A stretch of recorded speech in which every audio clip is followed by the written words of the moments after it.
Nuclear war వస్తే ఏమవుతుంది? హైదరాబాద్ పరిస్థితి ఏంటి? భారత్ పాక్ మధ్య న్యూక్లియర్ వార్ వస్తుందా? వస్తే ఏం జరుగుతుంది?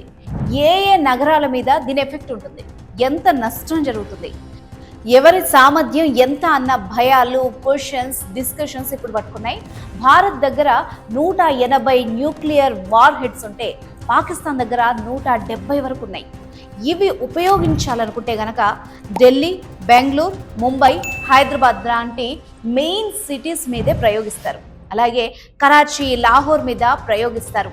న్యూక్లియర్ బాంబ్ ప్రయోగిస్తే 1 కోటి మంది దాకా చనిపోవడం ఖాయం. పైగా ఆ ప్రాంతాల్లో కొన్నేళ్ల పాటు పంటలు కూడా పండవు. ఆసియా దేశాల ఆర్థిక పరిస్థితి క్షీణించిపోతుంది. ప్రపంచం మొత్తం దిగ్భ్రాంతికి గురవుతుంది. అందుకే అప్పుడే అమెరికా హెచ్చరికలు కూడా చేస్తోంది. అలాంటి పెను న్యూక్లియర్ వార్ రాకూడదని సోషల్ పోస్ట్ కోరుకుంటోంది. మానవ వినాశనం మంచిది కాదని హితవు పలుకుతోంది.